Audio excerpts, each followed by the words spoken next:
প্রিয় এসএসসি শিক্ষার্থীবৃন্দ, তোমাদের হিসাব বিজ্ঞান বইয়ের তৃতীয় অধ্যায় দুতরফা দাখিলা পদ্ধতির ধারাবাহিক ম্যাথ সলভে আজকে আমরা ম্যাথ সলভ করব। তোমাদের সৃজনশীল প্রশ্ন 4। দেখো প্রশ্নটা আমরা একটু পড়ে নেই। আলম সার্ভিসেস সেন্টার 1 জানুয়ারি 2017 তারিখে নগদ 5 লক্ষ টাকা, 75,000 টাকার আসবাবপত্র ও 55,000 টাকার ব্যাংক ঋণ নিয়ে কম্পিউটার প্রশিক্ষণ কেন্দ্র শুরু করেন। দেখো নগদ টাকা আনছে 5 লক্ষ টাকা, এটা সম্পদ। 75,000 টাকার হচ্ছে আসবাবপত্র, তাও সম্পদ। 55,000 টাকার ব্যাংক ঋণ। ব্যাংক ঋণটা কি? ব্যাংক থেকে যদি ঋণ নিয়ে থাকে সেক্ষেত্রে ঋণটা কি করতে হয়? ভবিষ্যতে পে করতে হবে। সো সেটা আমাদের জন্য দায়। তাহলে একটা দায় আর দুইটা সম্পদ নিয়ে সে ব্যবসা শুরু করছে। ঠিক আছে, এখন দেখো উক্ত মাসে তার অন্যান্য লেনদেনগুলো ছিল নিম্ন। জানুয়ারি 2 তারিখে অফিস ভাড়া পরিশোধ করছে 22,000 টাকা। তাহলে অফিস ভাড়াটা কি? একটা খরচ। জানুয়ারি 10 তারিখ কাগজ ক্রয় করা হলো 5,000 টাকা। দেখো জানুয়ারির 12 তারিখ কম্পিউটার মেরামত করছে 32,000 টাকা। ঠিক আছে, তারপর দেখো জানুয়ারির 20 তারিখে চেকে মজুরি প্রদান করা হলো 8,500 টাকা। জানুয়ারির 25 তারিখ বিসিটি ব্যাংক হতে প্রশিক্ষণ ভাতা প্রাপ্তি। এই প্রশিক্ষণ ভাতা প্রাপ্তি এটা একটা আয়, ভাতা পায়। ঠিক আছে, বিভিন্ন জায়গায় প্রশিক্ষণ করালে সেখান থেকে যে টাকাটা পায় সেটাকে বলা হচ্ছে প্রশিক্ষণ প্রাপ্তি, অথবা অন্যভাবে বলতে পারে শিক্ষানবিশ স্যালামি প্রাপ্তি। ঠিক আছে, এখন ভাতা আবার অনেক সময় দেয়। শুধু যদি ভাতা থাকতো, শিক্ষানবিশ মানে এখানে প্রশিক্ষণ ভাতা, যদি প্রাপ্তি উল্লেখ না থাকতো সেক্ষেত্রে হচ্ছে এটা খরচ হিসাবে গণনা করা হতো। ঠিক আছে, সাধারণত ভাতা দিয়ে থাকে। আর এটার বাউচার নাম বলছে 503। ঠিক আছে, তার মানে এটা নিয়ে হয়তো বাউচার তৈরি করতে বলতে পারো তোমাদের। 13,000 টাকা পাইছে। দেখো প্রারম্ভিক মূলধনের পরিমাণ নির্ণয় করো। প্রারম্ভিক মূলধন বুঝছো? প্রারম্ভিক সম্পদ থেকে প্রারম্ভিক দায় বিয়োগ করলে যে পরিমাণটা থাকে, যে অ্যামাউন্টটা থাকে, সেটাই হচ্ছে তোমার প্রারম্ভিক মূলধন। উপযুক্ত লেনদেনগুলোর কারণ সহ ডেবিট ক্রেডিট নির্ণয় করো। এই যে লেনদেনগুলো ঘটছে 1 তারিখ থেকে একেবারে 25 তারিখ পর্যন্ত, এগুলার ডেবিট ক্রেডিট নির্ণয় করতে বলছে। কারণ সহ বলে দিছে, কি কারণে ডেবিট হয়েছে, কি কারণে ক্রেডিট হয়েছে সেটা আমরা বলে দিব। একদম ইজি, দেখতে থাকো। 25 জানুয়ারি লেনদেন অবলম্বনে একটি ক্রেডিট ভাউচার প্রস্তুত করে। যে 25 তারিখে একটা ক্রেডিট ভাউচার প্রস্তুত করতে বলছে। তাহলে ক্রেডিট ভাউচার কিসের বিপরীতে হয়ে থাকে? বিভিন্ন প্রকার আয়ের বিপরীতে ক্রেডিট ভাউচার হয়ে থাকে, আর ব্যয়ের এবং খরচের বিপরীতে হয়ে থাকে ডেবিট ভাউচার। ঠিক আছে, তাহলে চলো আমরা ম্যাথটা সলভ করার ট্রাই করি। প্রারম্ভিক মূলধনের পরিমাণ নির্ণয় লিখলাম আমরা। তারিখ, বিবরণ, টাকা টাকা। তাহলে 2017 কোন মাস? জানুয়ারি। সবগুলা কিন্তু জানুয়ারি। প্রারম্ভিক মানে হচ্ছে 1 তারিখে হয়ে থাকে, মানে যে দিন শুরু করবে সেটাই হচ্ছে প্রারম্ভিক। 1 তারিখ হতে পারে, যদি কোনো মাসের 5 তারিখে করে সেটাই তার জন্য প্রারম্ভিক না, সেটা বিষয় না। তো আমরা জাস্ট মনে রাখবো হচ্ছে যেটা শুরু করছে সেটা হচ্ছে প্রারম্ভিক। ক্লিয়ার? এখন প্রারম্ভিক 1 তারিখে কী কী আছে দেখো। 1 তারিখে নিয়ে আমরা কাজ করব। প্রারম্ভিক সম্পদ থেকে প্রারম্ভিক দায়গুলো বিয়োগ করব, তাহলে আমাদের প্রারম্ভিক মূলধন বের হয়ে যাবে। তাহলে প্রারম্ভিক আমাদের 3টা জিনিস আছে, 2টা সম্পদ, একটা দায়। তো 2টা সম্পদ, একটা হচ্ছে নগদ টাকা। নগদ আনছে কত? 5 লক্ষ টাকা। দেখো, আর আরেকটা সম্পদ হচ্ছে আসবাবপত্র। আসবাবপত্র আনছে হচ্ছে তোমার 75,000 টাকা। এখন আরেকটা জিনিস আনছে, সেটা হচ্ছে কি ব্যাংক ঋণ। ব্যাংক থেকে ঋণ নিছে। আচ্ছা, ব্যাংক থেকে যদি ঋণ নেয় সেক্ষেত্রে তোমার হিসাবে নগদ টাকা আসে, এটা একটা কথা। আর যদি আরেকটাভাবে ভাবতে পারো যে ব্যাংক থেকে ঋণ নেওয়ার পরে তোমার ব্যাংকে হিসাবটা আছে, মানে টাকাটা ব্যাংকে রয়ে গেছে, সেক্ষেত্রে এক হিসাবে সেটা মানে নগদ টাকার সামিল, মানে হচ্ছে তোমার ব্যবসায় আসছে, মূলধন হিসেবে আসছে। সেক্ষেত্রে তুমি সেটাকে একবার সম্পদ হিসেবে কাউন্ট করবা। তাহলে ব্যাংক হিসাব, ব্যাংক টাকা কত? 55,000। ক্লিয়ার? তাহলে 3টারে হচ্ছে তুমি কাউন্ট করো, 5 লক্ষ প্লাস 75,000 আর হচ্ছে প্লাস 55,000। 6,30,000। এটা হচ্ছে তোমার মোট সম্পদ। ঠিক আছে, একটা কনফিউজিং বিষয় সেখানে, সেটা হচ্ছে কি তোমার এই যে ব্যাংক জিনিসটা তুমি যদি নগদ হিসাবে কাউন্ট করো, সেক্ষেত্রে তুমি নগদের সাথে অ্যাড করে দিতে পারতা, 5,55,000 লিখে দিতে পারতা একসাথে। ঠিক আছে, আলাদা রাখার জন্য ব্যাংক ইউজ করতে পারো। ঠিক আছে, যেটাই করো। এটা ছিল তোমার সম্পদ। এখন এই যে ব্যাংক কেন লিখছি, ব্যাংক থেকে যে টাকাটা ঋণ হিসাবে আনছে, একটা কথা বুঝো, তুমি যদি ব্যাংক যে কোনো জায়গা থেকে যদি ঋণ নাও, বিনিময়ে তোমার কাছে কি আসতেছে, দায় তো হইতেছে একটা, যে তুমি ঋণ যখন নিছো তখন সেটা দায় হইতেছে, ভবিষ্যতে তোমাকে পে করতে হবে। এই যে দায়টা তোমার হইতেছে, দায়টা কিসের বিপরীতে হইতেছে, তোমার কাছে টাকা আসতেছে, হয় ব্যাংক টাকা আসতেছে, না হয় নগদ টাকা আসতেছে। ঠিক আছে, ঋণটা যদি ব্যাংকের মাধ্যমে রাখো, মানে ব্যাংকেই রেখে দাও, সেক্ষেত্রে ব্যাংকে থাকলো।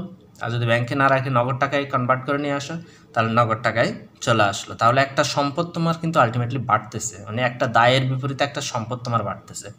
ঠিক আছে, এই যে সম্পদটা বাড়ছে 55,000 টাকার, বিপরীতে সেম জিনিসটা কিন্তু আবার ওই যে ঋণ হিসাবে, সেটা কি দায়, তাহলে সেটা আবার কি করতে হবে, আমাদের এখান থেকে মাইনাস করে দিতে হবে। কি হিসাবে? ব্যাংক ঋণ হিসাবে, মানে এটা হচ্ছে দায় একমাত্র। ব্যাংক ঋণ 55,000 টাকা, লেস করে দাও, -55,000, তাহলে 5,75,000। এটা হচ্ছে তোমার প্রারম্ভিক মূলধন। ঠিক আছে, তাহলে প্রারম্ভিক যে সম্পদগুলো ছিল, সেই সম্পদগুলো থেকে আমরা প্রারম্ভিক দায়কে বিয়োগ করে দিছি, আমাদের প্রারম্ভিক মূলধন বের হয়ে গেছে। এখন আসো খ বলছে কি, খ বলছে উপযুক্ত লেনদেনগুলোর কারণসহ ডেবিট ক্রেডিট নির্ণয় করো। ঠিক আছে, মানে কারণটা কি সেটা আমরা বলবো। যেমন তুমি যদি বলতে পারো যে দায় বৃদ্ধি, সম্পদ বৃদ্ধি, আয় বৃদ্ধি, ব্যয় বৃদ্ধি, মানে হ্রাস, এই তো হ্রাস বৃদ্ধি জিনিসটা আর কি, মানে A = L + O এর উপরে কী প্রভাবটা ফেলে সেটা আমরা তাদেরকে জানাতে হবে। তাহলে দেখো, লেনদেনগুলোর কারণসহ ডেবিট ক্রেডিট নির্ণয়, আমরা চক টেনে নেই। চকটা কী হবে, আমরা একদম শেষে কারণ দিলাম, মানে এটা হচ্ছে কারণ, কি কারণ সেটা আমরা দেবো। এটা হচ্ছে যদি টাকার ঘর রাখি, এটা হচ্ছে ডেবিট ক্রেডিট, বাকিগুলো তো তোমরা জানো কেমন। এটা হচ্ছে যদি আমরা ডেট মানে তারিখ রাখি, আর এটা হচ্ছে পক্ষ বা হিসাব। ঠিক আছে, তো এখানে আমরা লিখে দিই একটু, তারিখ, পক্ষ বা হিসাব, যেটাই লেখো। এটা হচ্ছে ডেবিট ক্রেডিট,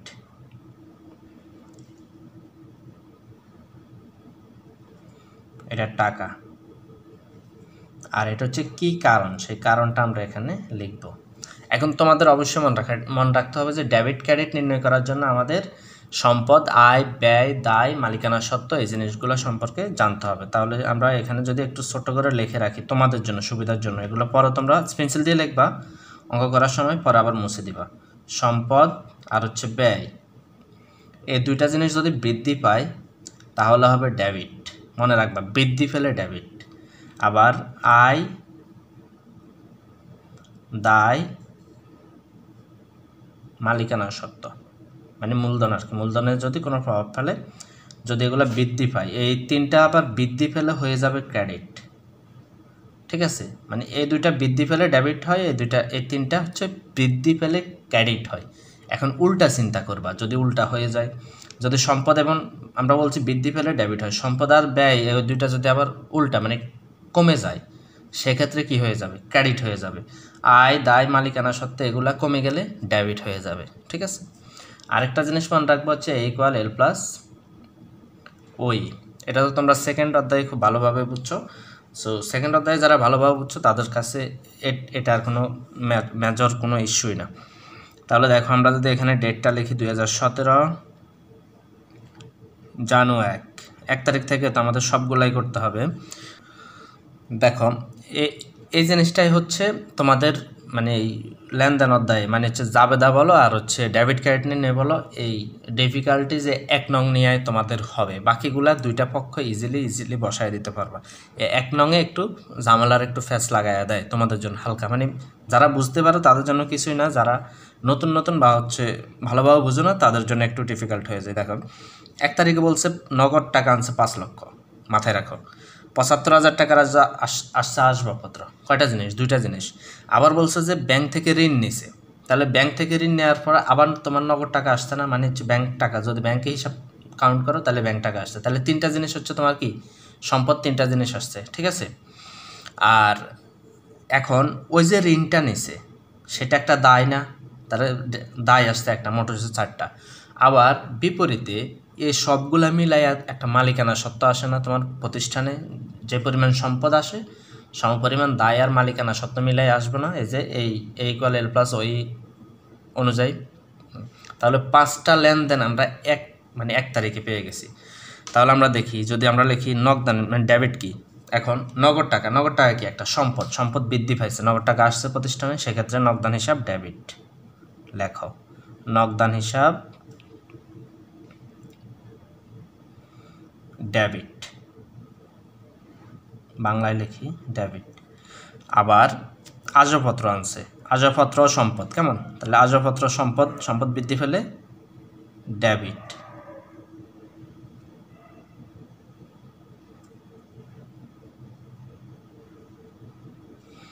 এখন আবার ওই যে ব্যাংক থেকে টাকা নিছে মানে ঋণ নিছে, সেক্ষেত্রে ব্যাংক হিসাবও কি, মানে ব্যাংক থেকে যে টাকাটা উঠাই মানে ঋণ নিছে, তাহলে আমার ব্যাংক অ্যাকাউন্টে টাকা বাড়ছে, উঠানোর পরে বাড়ছে, মানে এটা আমি যে কোনো মুহূর্তে আবার উঠায় নিয়ে আসতে পারি, ঋণ নিয়ে ব্যাংকে রেখে দিচ্ছে আর কি, এটা বোঝাচ্ছে। তাহলে ব্যাংক হিসাব ডেবিট, কেমন? মানে ব্যাংকে তোমার টাকা বৃদ্ধি পাইছে একটা, ডেবিট। এখন তুমি চাইলে এটাকে নগদের সাথে অ্যাড করে দিতে পারো, কারণ ব্যাংক টাকা নগদ টাকা শামিল, এটা নিয়ে কোনো টেনশন নেই। যদি এখানে ব্যাংক হিসাব না লিখে এটা বোঝার জন্য লিখতেছি, ভেঙে লিখতেছি আর কি। আর যদি তুমি এভাবে কাউন্ট করে ফেলতে পারো যে মানে নগদ টাকা আর ব্যাংক টাকা তো সেম, তাহলে আমি নগদের সাথে অ্যাড করে দিলাম, ঠিক আছে, এটা করতে পারো।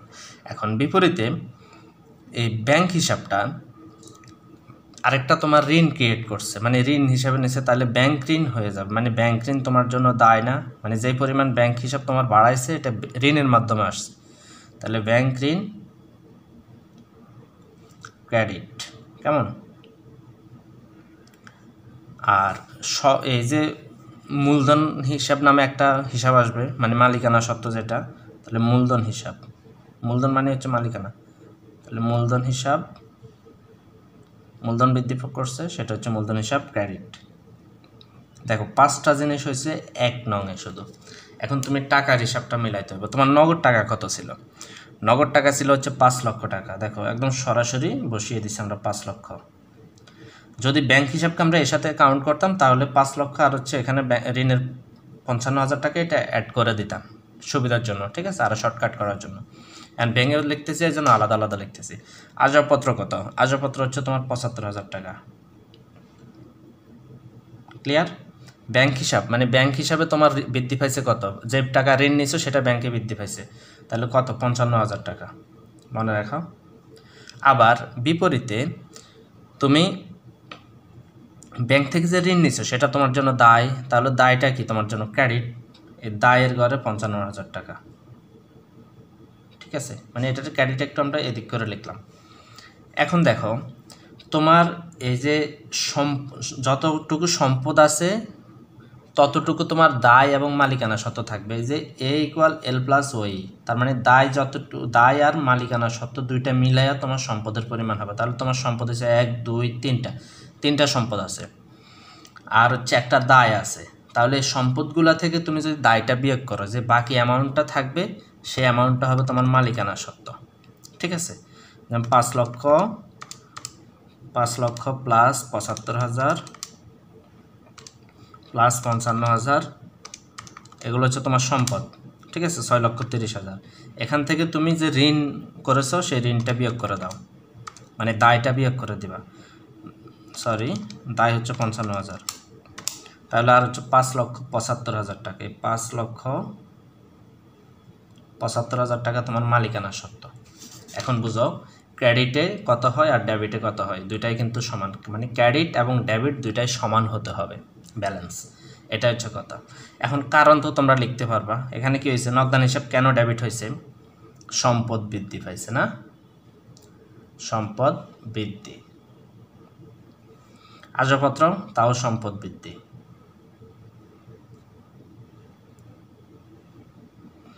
ব্যাংক হিসাব তাও সম্পদ বৃদ্ধি। সম্পদ কেন বৃদ্ধি, নগদ মানে টাকা আসছে, টাকাটা একটা সম্পদ, ঠিক আছে।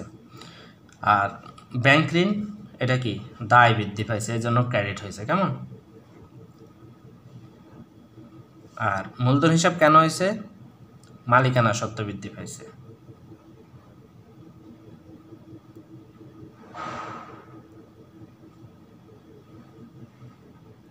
এই তো কারণ তো একদম ইজি, মানে এই জিনিসটা তুমি পারলে কারণ তোমার কাছে ম্যাটার না, কারণ তুমি লিখতেই পারবা, মানে তুমি এটা যদি বুঝো তো বোঝা থেকে হচ্ছে এটা লিখে ফেলবা।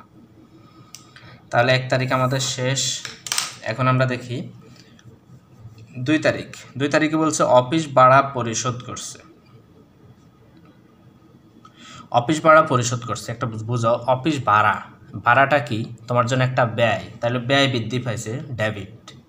এখন এই টাকাটা কীভাবে পরিশোধ করছে, নগদে, তাহলে নগদটা কি, সম্পদ, এর সম্পদ কমে গেছে, তাহলে নগদ টাকা দিয়ে পরিশোধ করছে, সম্পদ কমে গেছে, মানে হচ্ছে সম্পদ বাড়লো হয়তো, দেখেন ডেবিট, এখন কমে গেছে মানে ক্রেডিট, তার মানে নগদান হিসাব তোমার ক্রেডিট হইতেছে, আর ওই যে ভাড়া হিসাব ডেবিট হইতেছে। দেখো তাহলে ভাড়া হিসাব ডেবিট, আর হচ্ছে নগদ টাকায় যেহেতু আমরা পরিশোধ করছি, নগদান হিসাব ক্রেডিট, ঠিক আছে। অ্যামাউন্ট বসিয়ে দাও, অ্যামাউন্ট কত, 22,000 টাকা, ঠিক আছে। এটাও ক্রেডিটও ধরো 22,000 টাকা লিখে দিলাম। এখন এই ভাড়াটা কি, ভাড়া হিসাব কেন এটা ডেবিট হয়েছে, কারণ ব্যয় বৃদ্ধি, ব্যয় বৃদ্ধি পাইছে, এজন্য হচ্ছে ডেবিট হয়েছে। আর নগদান হিসাব কেন ক্রেডিট হয়েছে, এটা হচ্ছে সম্পদ হ্রাস পাইছে, কারণ আমি সম্পদ দ্বারা ভাড়া পরিশোধ করছি, সম্পদ হ্রাস, এজন্য ক্রেডিট হয়েছে। হ্রাস মানে কমে যাওয়া, কেমন।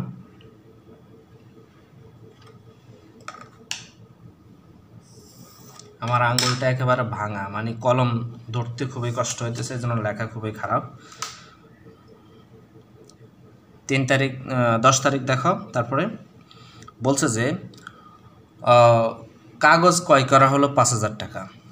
এখন কাগজটা কি, সে তো কম্পিউটার দোকান দিচ্ছে, সে তো কাগজের বিজনেস করে না, তার প্রোডাক্টটা যদি কাগজ হতো তাহলে কাগজটা ক্রয় হিসাবে আসতো।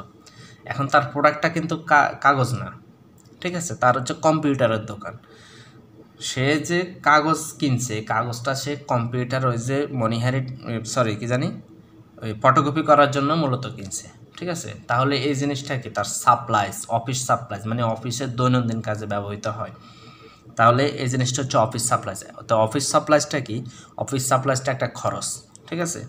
তাহলে খরচ মানে ব্যয়, ব্যয় যদি বৃদ্ধি পায় সেক্ষেত্রে ডেবিট। আর এটা কিনতে কি লাগছে, নগদ টাকা লাগছে, তার নগদ টাকা সম্পদ, নগদ টাকা কমে গেছে, তাহলে নগদ টাকা হয়ে যাবে ক্রেডিট। তাহলে লেখো সাপ্লাইজ হিসাব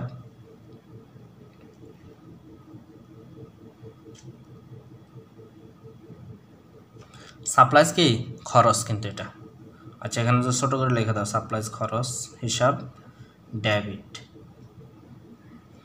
বিপরীতে নগদ টাকা দিয়ে আমি এই সাপ্লাইজটা কিনতে হয়েছে, নগদান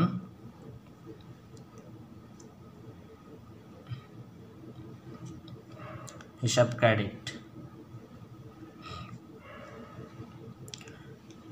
কত টাকা ছিল, 5,000 টাকা। একটু আগজার করে লিখছি হচ্ছে ডেবিট ক্রেডিট বোঝানোর জন্য, ঠিক আছে, মানে আগেরটা ডেবিট পরেরটা ক্রেডিট, যেটা একটু দিকে। এখন এখানে কি হয়েছে, এটা একটা খরচ, খরচ বৃদ্ধি পাইছে, ওই সেম ব্যয় বৃদ্ধি বা খরচ বৃদ্ধি লেখো, ব্যয় বৃদ্ধি। আর হচ্ছে তোমার সম্পদ হ্রাস পাইছে, কেমন, সম্পদের বিনিময়ে আমি হচ্ছে এই জিনিসটা ক্রয় করতে হয়েছে, তার মানে সম্পদ হ্রাস।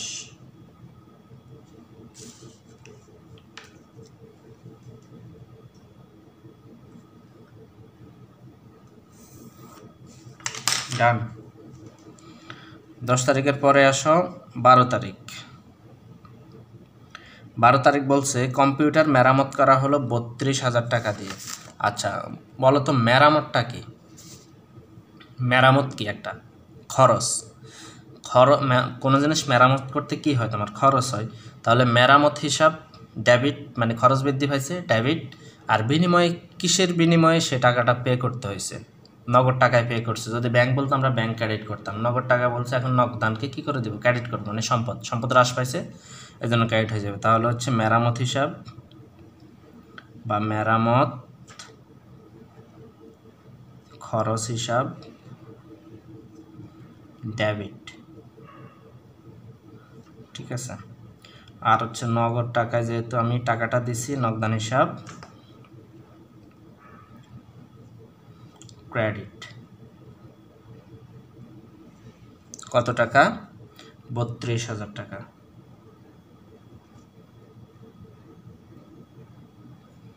আর কি হয়েছে ঘটনা? মেরামতটা কি? খরচ, তার মানে ব্যয় বৃদ্ধি, এই জন্য ডেবিট। আর বিপরীত আমার সম্পদ হ্রাস পাইছে, কেমন? এই জন্য হচ্ছে সম্পদ হ্রাস ক্রেডিট হয়ে গেছে।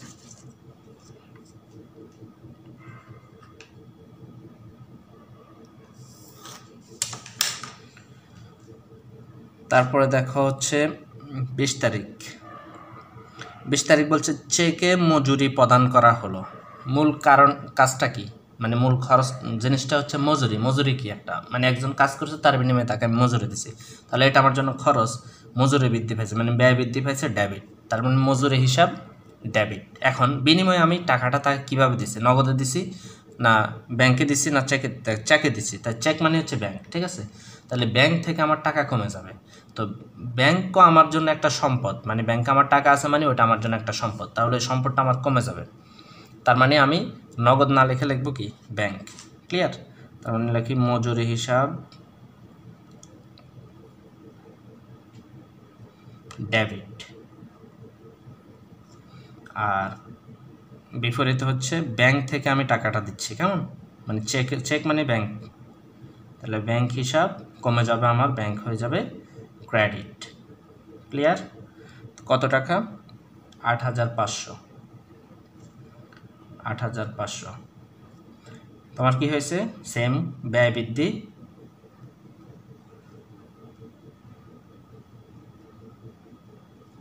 বিপরীত হচ্ছে সম্পদ হ্রাস পাইছে। ব্যাংক টাকা তোমার একটা সম্পদ ছিল, সেখান থেকে সম্পদ হ্রাস পাইছে। ক্লিয়ার?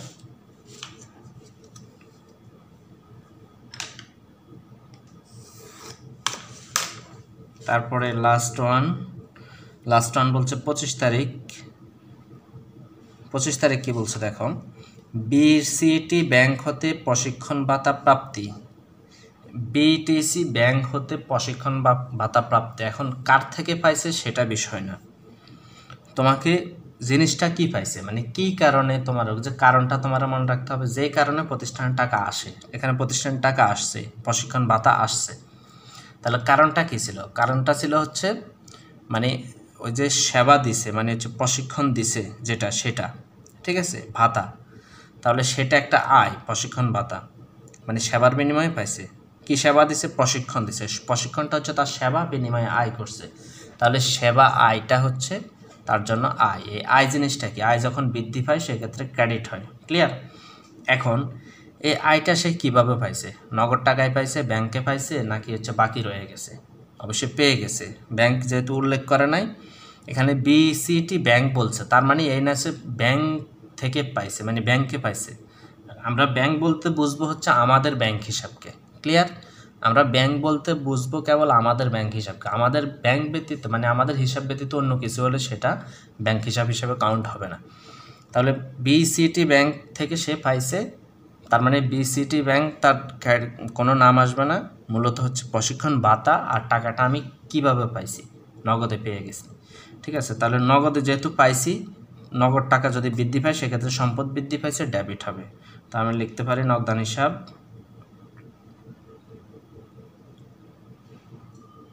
ডেবিট। বিনিময়ে এই জিনিসটা ছিল হচ্ছে সেবার বিনিময়ে আমি আয় করছি, প্রশিক্ষণ দেওয়া মানে একটা সেবা দিছি, তার মানে সেবা আয় বা প্রশিক্ষণ আয় যেটাই লিখতে পারো, বা ভাতা তাও লিখতে পারো, সমস্যা নাই। সেবা আয় হিসাব ক্রেডিট, যাই লিখো তাই কারেক্ট, ঠিক আছে। এখন ডেবিটে কত টাকা পাইছে? 13,000 টাকা, আর ক্রেডিটও 13,000 লিখে দিছ। কি হয়েছে এখানে? নগদ টাকায় পাইছে মানে সম্পদ বৃদ্ধি পাইছে, কেমন? সম্পদ বৃদ্ধি। বিপরীতে সেবা আয়টা কি? আয় কি পেয়েছে? বৃদ্ধি পেয়েছে, তার মানে আয় বৃদ্ধি। সম্পদ বৃদ্ধি আবার আয় বৃদ্ধি পাইছে। ক্লিয়ার? এই তো শেষ তোমাদের ডেবিট ক্রেডিট কারণ সহ নির্ণয়, ঠিক আছে। চলো এবার আমরা নেক্সট কোশ্চেনটা দেখি। এখন আসো আমাদের গ কোশ্চেন। আমাদের গ কোশ্চেনে বলছে 25 জানুয়ারি তারিখের লেনদেন অবলম্বনে একটি ক্রেডিট ভাউচার প্রস্তুত করো। তাহলে ক্রেডিট ভাউচার প্রস্তুত, ভাউচার তো জানো, ক্রেডিট ভাউচার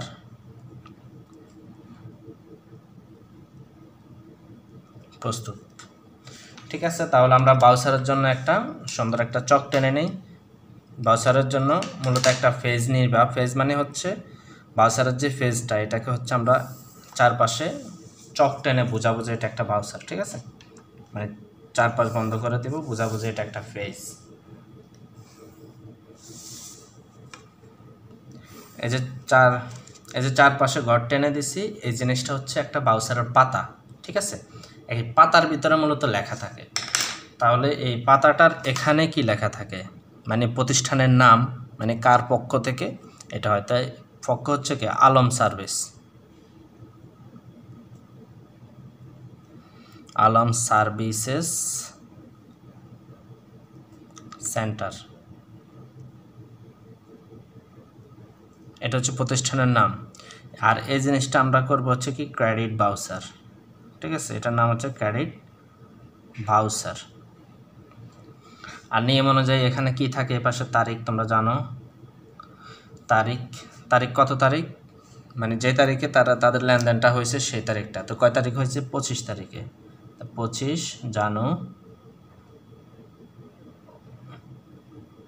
2017, ঠিক আছে। তারিখটা আমরা বসিয়ে দিছি। আর এই পাশে কি থাকে? ক্রেডিট ভাউচার নং থাকে,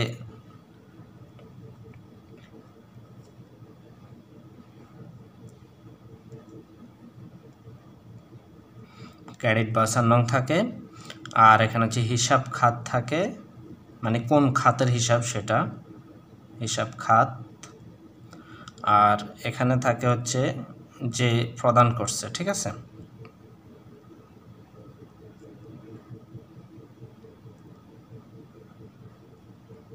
মানে যার কাছ থেকে সেই ক্রেডিট ভাউচারটা পাইছে সেটা। তাহলে এখানে আমরা যদি লিখে দেই ক্রেডিট ভাউচার নং, আমাদের প্রশ্নে দেওয়া আছে, না থাকলে তোমরা ফাঁকা রাখবা, যেহেতু দেওয়া আছে সেক্ষেত্রে লিখে দিবে 503। আর হিসাব খাতটা কি? মূলত হিসাব খাতটা হচ্ছে কি পাইছি আমি? সেবা আয় পাইছি, ঠিক আছে। খাতটা ছিল হচ্ছে সেবা আয় করছি।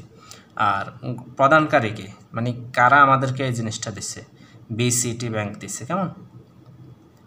BCT bank. এই তো উপরে হেডিং দিয়ে দিচ্ছে। এখন টাকার অ্যামাউন্ট লেখার জন্য তোমরা ভাউচারের মধ্যে দেখছো না যে ভিতরে কি থাকে? এরকম মানে হচ্ছে কলাম টানা থাকে, আবার এই কলামের ভিতরে আমাদেরকে লিখতে হয়, ঠিক আছে। আমরা ঠিক এরকম কয়েকটা কলাম টানবো। দেখো কিসের কলাম। এখান দিয়ে এক পেজ বরাবর রেখে দিলাম। এই তো কলাম টানো। আমাদের ভাউচারে দুইটা টাকার কলাম থাকে, আর এখানে বিবরণ থাকে, আর এখানে হচ্ছে তারিখ থাকে, কোন কোন তারিখে, বা তারিখ না ক্রমিক থাকে, ঠিক আছে। তো এটা হচ্ছে ক্রমিক, এটা হচ্ছে বিবরণ থাকে, মানে হচ্ছে যে মূল ঘটনাটা এখানে লেখা হয়। আর টাকার হিসাব, এটার মধ্যে হচ্ছে বিস্তারিত টাকা থাকে, আর অ্যামাউন্টটা শেষমেশ এখান দিয়ে লিখে দেয়, ঠিক আছে। তো এক নম্বর ক্রমিক তো 25 তারিখ। তো সেক্ষেত্রে আমরা 1 নম্বরে লিখব। তো ঘটনা কি? ঘটনা হচ্ছে প্রশিক্ষণ ভাতা প্রাপ্তি নাকি?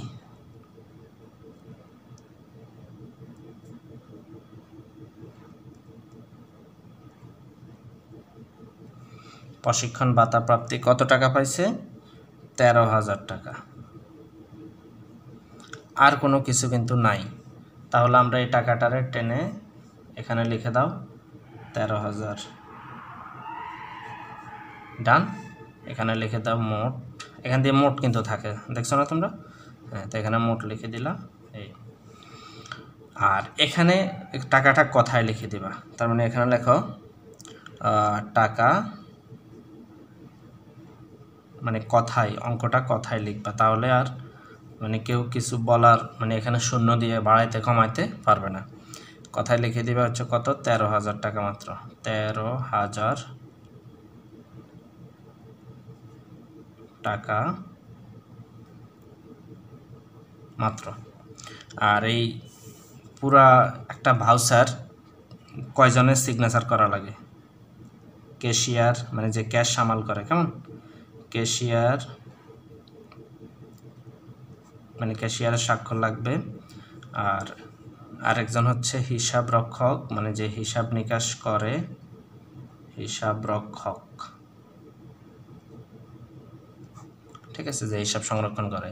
আর হচ্ছে প্রতিষ্ঠানের ব্যবস্থাপক লাগবে, মানে ভাউচারে এই 4টা সাইন কিন্তু লাগে। ব্যবস্থাপক 4 জন লাগে, ব্যবস্থাপক। আর হচ্ছে গ্রহণকারী,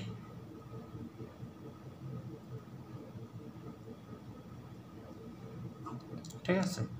এ হচ্ছে একটা পূর্ণাঙ্গ ভাউচার। সো আমরা এভাবে ক্লাসগুলো আপলোড দিতে থাকবো, তোমরা রেগুলার ক্লাসগুলো দেখো। আশা করি আর কোনো দিকে যাওয়া লাগবে না ইনশাল্লাহ। পুঙ্খানুপুঙ্খভাবে ভেঙে ভেঙে তোমাদেরকে সবগুলা ম্যাথ সলভ এবং বোর্ড কোশ্চেনগুলো সলভ করে দেব।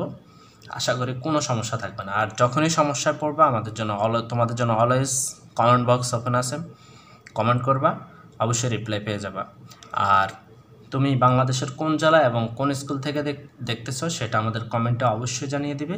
আর তোমার বন্ধুর সাথে অবশ্যই ক্লাসটা শেয়ার করে দিবে। Keep connected. ধন্যবাদ। আল্লাহ হাফেজ।